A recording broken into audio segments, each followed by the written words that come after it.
Hey, what's up, everybody? Dreadnought Ryan here, back again on the Island of Misfit Toy Collectors. And today I want to talk about G.I. Joe and the state of the union where the brand is at. Now, while this logo or this thumbnail that you saw on YouTube is clickbaity, and it is, I think it's important to kind of cover what I wanted to talk about today. Depending on whatever Facebook group, social media, or even ToyTuber that you may have been watching, it seems that Yojo June is maybe not lived up to everybody's standard, or better yet, maybe it's just the need for drama in our community. There just seems to have been a ton of it that's been going around, channels going after one another, channels getting shut down, different things like that happening on YouTube. And of course, in some of the Facebook groups, it's the, of course, end of the line. This figure sucks so bad that, this will be the end of it. And there's too much reuse and repaints and all of these different things, which has always been part of any toy manufacturing. And part of the reason why I'm even talking about this is there's just way too much drama right now. Part of the reason why I haven't been putting out any videos lately, or even probably just interacting with a lot of folks, is I just needed a break. To be honest, I've been hanging with my son and we've been watching wrestling, and that's been great. But just with all the crap that's been going on, toys have always been an escape for many of us, and having G.I. Joe Classified or Marvel Legends or Star Wars or Mafex or SH Figure Arts, whatever line that you collect, AWOC, Delta 17, you can continue to go on and on. They've always kind of been there to help you just take a step back from all the drama that's going on in your real life. I've also had some changes at work. And then, I do have psoriatic arthritis, and I've had a couple really bad flares. So I just haven't been feeling good. I've been in some pain, and YouTube was kind of the place where I go to watch 80 to 90% of the content. I don't watch TV anymore because a lot of the programs just don't interest me, or it's just a lot of doom and gloom. I like watching all the content creators. I think Ken over at Toy Connections does a great job with his history videos. I love watching those type of things. There's a ton of different creators. I like watching Kentucky Ballistics, the Fat Electrician, just stuff that's entertaining. And of course, toy tubing for the longest time. HCC 788. Brian, thank you for everything that you did for the community. Thank you for putting as much effort and blood, sweat, and tears and heart into all of the videos that you created. I've been going back and watching some of your early reviews, and you see what attracted me to a lot of the people in the G.I. Joe community, not just being a big fan of G.I. Joe, but also reaching out and meeting some of these people. G.I. Joeberg with their play motion videos and just the passion and, what they show for the G.I. Joe brand. Form BX257. There's just been a number of different people in the Joe community who created channels and created great content, and it made you want to watch. And, they involved all of the subscribers and fans of those channels. Joeberg does Backyard Battles, which will be coming up here in July, where it's all of the people who watch Joeberg can be included to add to this great story that they tell of play motion. That's the kind of stuff that I really love about this community. I don't love the drama. I don't like picking fights with one another or calling out this channel or that channel or whatever. I know there's channels out there who their only sole purpose was to either generate engagement or subscription so that they could generate revenue from YouTube, because here's a secret that probably all of you know, but with subscriptions being over 1,000 and the views, you can actually make revenue off YouTube. You can have spring accounts or t-shirt accounts where you can generate merch for your channels. There's Patreon, there's coffee, there's the memberships, there's super chats. There's a number of different ways that YouTube creators can generate revenue. Now, the majority of YouTube creators take that revenue that they get and use it to put back into their channel. So that's cameras, it's microphones, it's production software, different things like that. To be honest with you, I've only made $25 off of YouTube, and you can't even really collect until you reach, I believe it's like $100. I'm sorry, that's Bo, my dog, barking. But why is that all important? Well, we've seen a number of different YouTube creators who they come out and they create drama, or um, we'll just say 3 stacks to the max with the vamp. And that caused a lot of people to create hashtags or to create videos because genuinely they were upset with what was said by the certain person.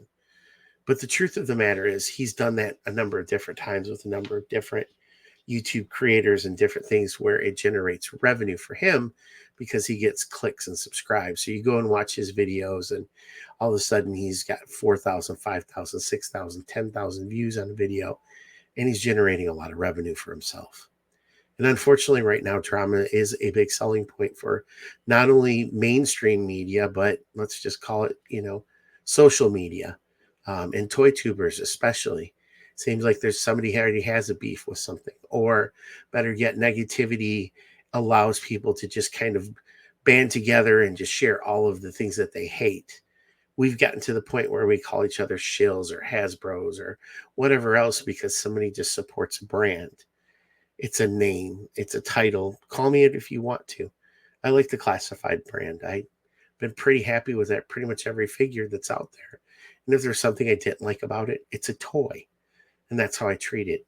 I mean, me as 10-year-old Ryan, see this on the shelf at a Kmart or a Meijer or wherever else, this would be really cool. And that's how I approach my toys. If it looks cool, if it's got a lot of cool features, it's something that I want, that's why I buy it. I don't do reviews on items I don't care for. I don't want to attack and tear something apart. I'd rather prefer just talk about the good parts of it because that's what I enjoy doing. I enjoy doing customs, and I've met just an absolute ton of people because of YouTube that have allowed me to, do all this stuff and experience and learn and get better. Either at creating customs or content or just being a better friend. And it kind of brings me back to like why I taken that step back. It's all that drama just kind of adds more and more to the darkness, if you will, or just the tiredness more so than anything else. Um, and like I said, I hadn't been feeling good, and just had a lot of different stuff happen. I've had some changes with work, and I had a number of people that I worked with that were laid off. So it was just a time where it was just tired. I'm old, I'm tired, and you know all of that good thing. Thank you, CM Punk. Um, but then when you turn on YouTube, which is where I like to go to kind of unwind or just get away from that for a moment, and let my brain rest and recharge, and find something good. It just seemed like every time I turned around, there was somebody causing some sort of issue, or this person was fighting with this person, or all this different stuff. And it just really just kind of added on to me not wanting to do YouTube anymore. Just basically just saying, I'm just going to buy these figures that I like. I dropped out of a ton of Facebook groups. I trimmed down my friends in Facebook, but just because I just couldn't stand all of the stuff. And I know that there's algorithms, especially in Facebook, where comments that are, let's just say, trollish will get more engagement. So they usually end up at the top of your feed.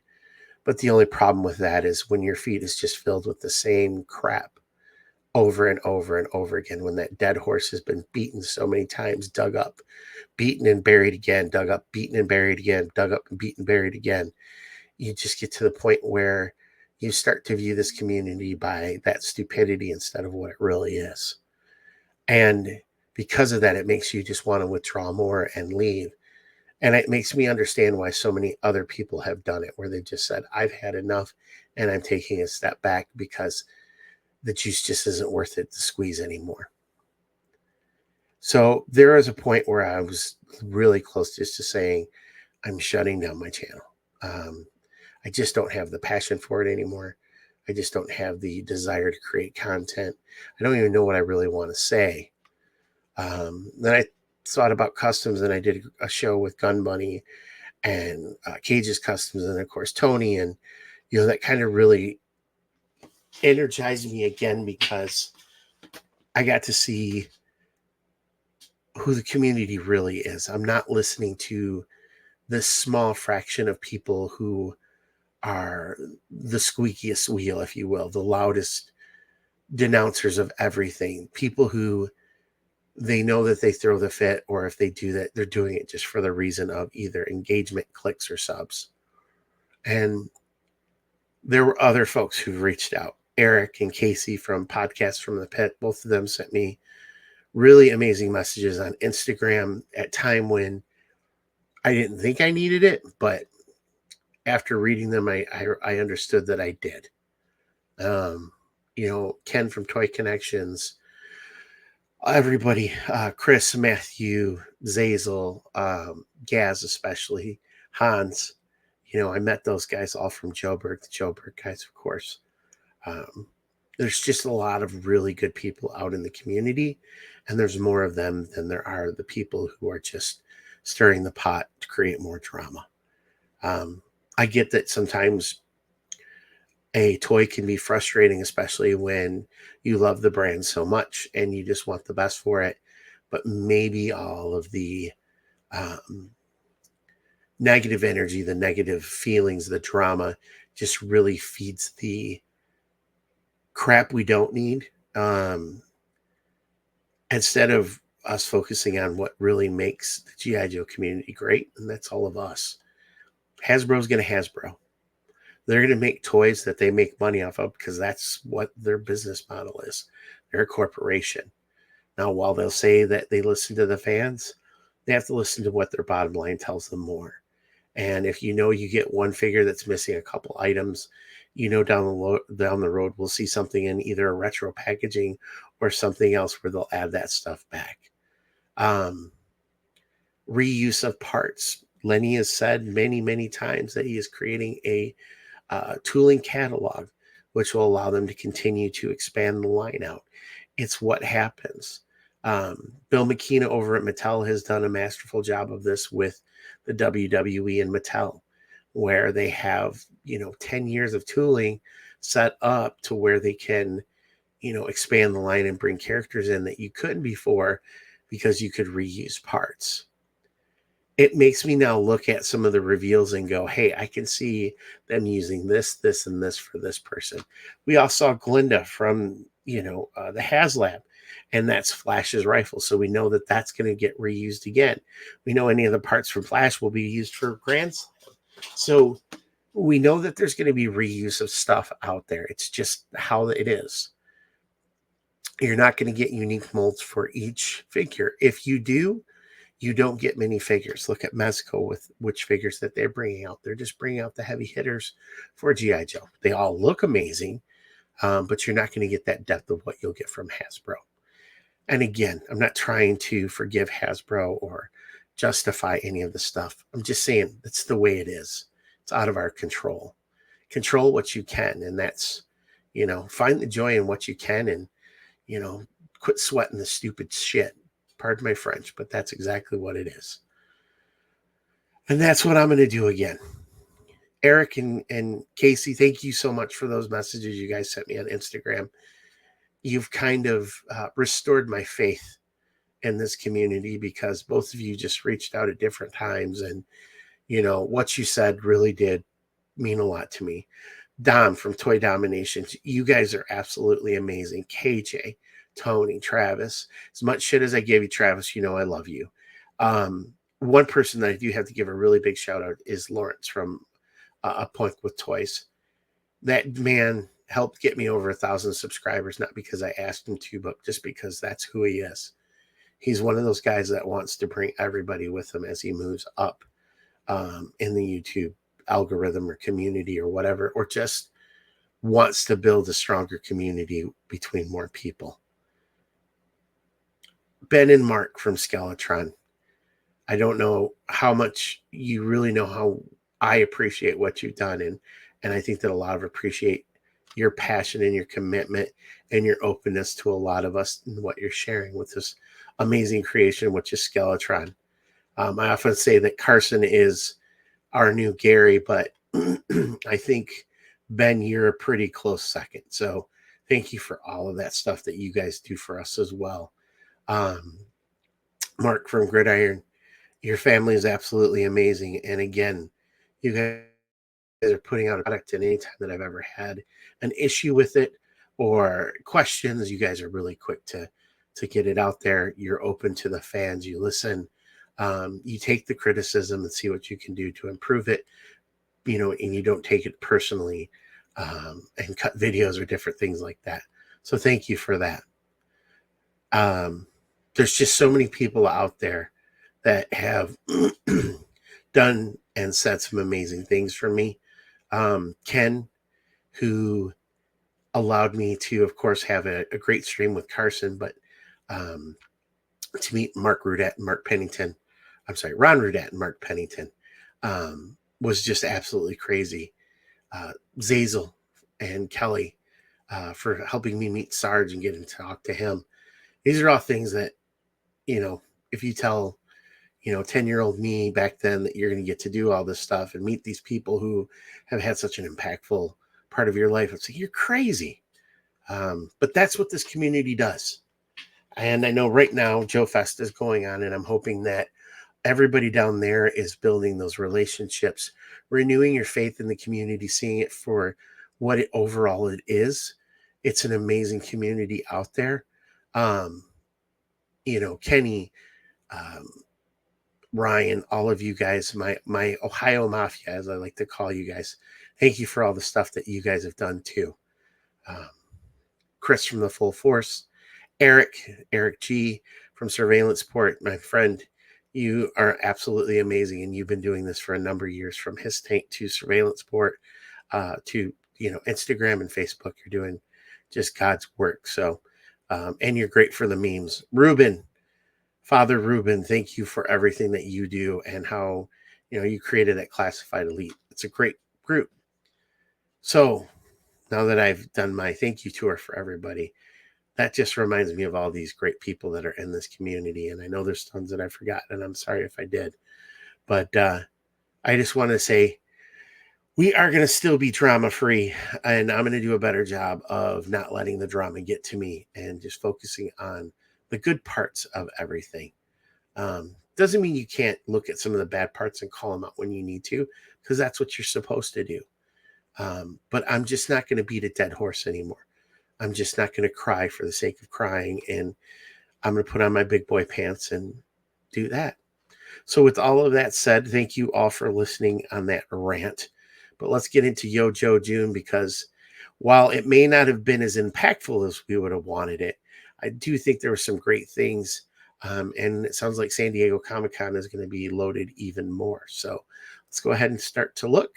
We did get digital renders for the live stream that was done. We also learned that BMAC will now be joining for the marketing, as Emily Bader, I want to send a congratulations to her, is now the global brands marketing for fan brands at Hasbro. So apparently Emily's gotten a promotion. Sad to see her go, but BMAC looks like he is a fan of the brand itself. I know he did come from Transformers, and he handled some of the crossovers that we've seen. So hopefully we'll see the passion that we saw from Emily as we move forward. But with that said, I think Dial Tone looks absolutely great. I'm excited to see him, and also, what we will see with the Saw Viper as well too. For the retro packaging, Cobra Commander, the Cobra Trooper, and then of course Stalker. Stalker, again, is one of my favorites. I really don't need this Stalker, but since he is a favorite of mine, I did go ahead and pre-order him. Cobra Commander, which is really cool. You have the VAC metallized faceplate. So that was another one that I did order. I didn't get the Cobra Trooper, not because I don't think the figure looks great or anything. It's just I have enough Cobra Troopers, and I don't think I need another one. But overall, I think it's great that we're seeing,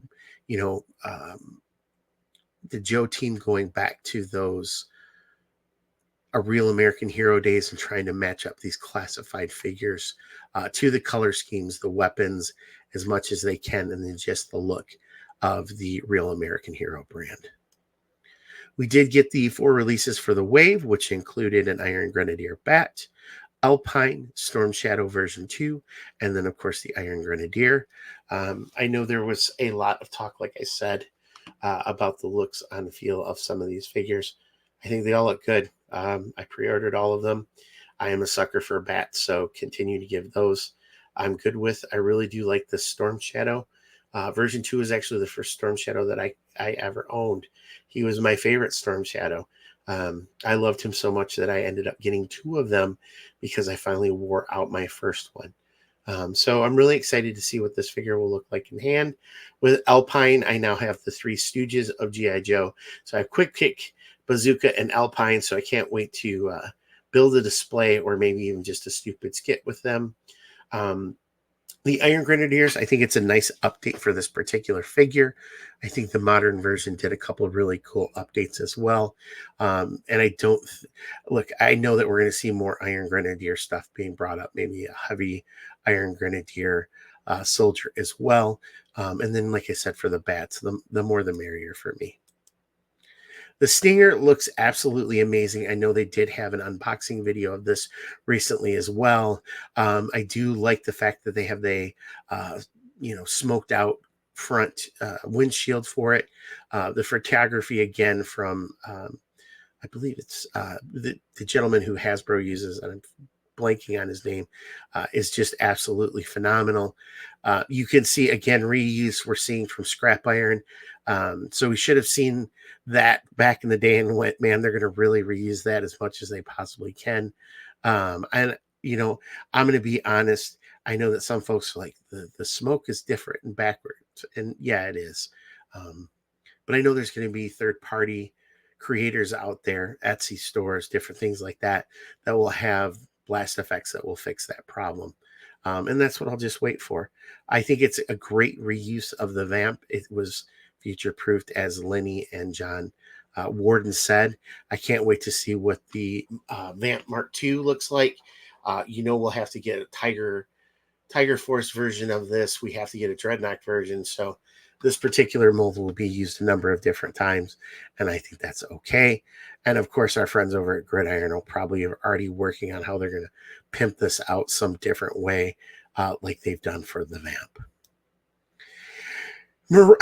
The Slaughter's Marauders, what's funny is the vehicles that they had for this back in the day are absolutely awesome. Some of the best looking vehicles that I've ever seen out there. And then you saw this paint scheme and you're like, what?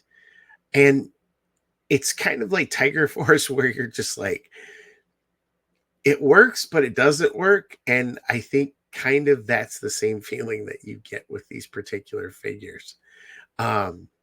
I think that Spirit looks good. I like him in some of the darker colors. The blues look okay. I might do a head swap on the low light to give him, just that darker color. I think there's some possibilities with customization for these figures. Sarge, of course, you do get the itty bitty ditty bag. But the thing for me is you get that salute hand. So that was an easy pickup for me as well. But again, it's who it is. It's what these are based off of. If you're not a fan of Slaughter's Marauders or Mad Marauders, whatever you want to call them, then just go ahead and skip on by on these figures. But if it's something that you like, don't be scared to say that you like them and enjoy them. This one, oh, goodness gracious. Nemesis Enforcer looks absolutely amazing. And again, as many of you know, I wasn't a big fan of the movie back in the day. The G.I. Joe movie has really grown on me as I've gotten older. And I think this is just an absolute amazing update to what we've seen for this particular figure, whether it's going from the Real American Hero to the modern version and now to the classified version. I believe this is going to be a San Diego Comic-Con exclusive, but I'm hoping that it's going to be easier to get than what it has been in the past. And I do believe this will be opened up to fan channels as well, just because he's such an important figure. And also, I think Hasbro has probably learned from messing around with some of those exclusives not to anymore. And then we also got the unboxing and the building of the Dragonfly, as well as seeing the included figures that came from this particular HasLab product.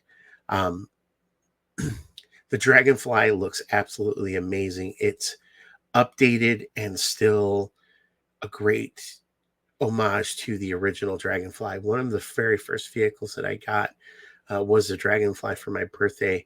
Uh, Fell in love with it. Wild Bill was amazing.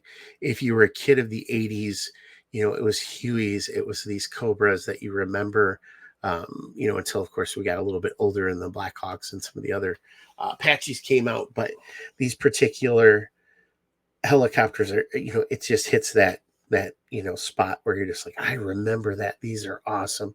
The blast effects, the missiles, the pods that you can change out, the winch, the gun, the blast effects for the front as well too. It's just a really cool, very cool item. I'm glad I did. Back to the HasLab, and the figures look really good as well too. The Night Force versions of Ripcord and Crazy Legs looks great. Glinda I never had back in the day because she was an Argentinian exclusive, but I think it's a great repaint and reuse of that Scarlet figure. I think she's going to end up being like the one I leave in the box like I did with my Mickey Mouse Cobra Commander, but definitely will use the other figures. And Airborne's waiting to take his rightful spot in that second chair for the Dragonfly. But overall, I think this is just absolutely amazing. Another home run HasLab project for the G.I. Joe team. And speaking of HasLabs, so we also did find out that there was a push on the HasLabs. It really started with the Star Wars, and I know there's a number of folks who've speculated on what that could be. I think that what was originally slated for the San Diego Comic-Con was either canceled or pushed. And because of that, they did select the G.I. Joe HasLab for the one they'll unveil here, which probably pushed back everything else. And from what everybody is saying, it looks like it's going to be the Rattler. If it is, I can't wait to see what the design could look like, how big it's going to be, and then, of course, what Wild Weasel will look like. I think the Rattler is another iconic vehicle from the G.I. Joe line. I know you can't do a Sky Striker. Hold on, let me take that back. They could do a Sky Striker in the Classified line. I don't know if the majority of us could afford it or have space for it. So that's what kind of makes them stop from doing some of this stuff. But if we get the Rattler, maybe we'll get the Conquest X-19. And then that will allow us to get Slipstream, possibly Ace down the road as well too. But excited to see what it will be for Comic-Con. It's cool that the Joe brand is getting positioned in a place of, relevance again. It's not the forgotten brand anymore. And hopefully with that, we'll see some amazing updates on what's coming out, renders, all of that good stuff. I have a feeling we're going to see more vehicles, play sets. There's going to be some absolutely cool, figures that will get added here over the next couple of years. We'll be able to finish out the Dreadnoks for hopefully pretty soon, and hopefully get a Thunder Machine as well. But I think, we're going to go through Yojo June with a pretty decent order. And then we'll go into Comic-Con and get more stuff that we can order as we roll into Q4. And then finally, if you guys are backers of the Skeletron, I know I give a big shout out to Ben and Mark. They did send up updates, and it looks like everything is on track for end of summer for the Skeletron Robo Skulls to be shipped. And then, of course, the figures for the 6-inch will come out a little bit later. But any of the remaining 4-inch figures, I believe, will be shipped with the Robo Skulls themselves. The pictures that they shared look absolutely amazing. I can't wait to get my Flying Skull of Death, in hand. We'll probably have the Dragonfly as well, too. And now that we've got possibly the Rattler down the road, good gravy next year. The Air Wars and everybody's toy rooms are going to be out of control. But again, that's what it's about. It's fun. They're toys. Go out and enjoy them. Again, thank you, everyone. I know this is a lot longer of an episode that I did, but I thought it was important for me just to share with you guys where I've been at. I know I struggle with understanding how people will even subscribe to my channel or even care about what I have to say, but I do appreciate all of you. And I hope you guys are having a great day, night, morning, wherever you're at in the island, Mr. Toy Collectors. But more importantly, enjoy your toys and go out and play. I'll talk to you soon.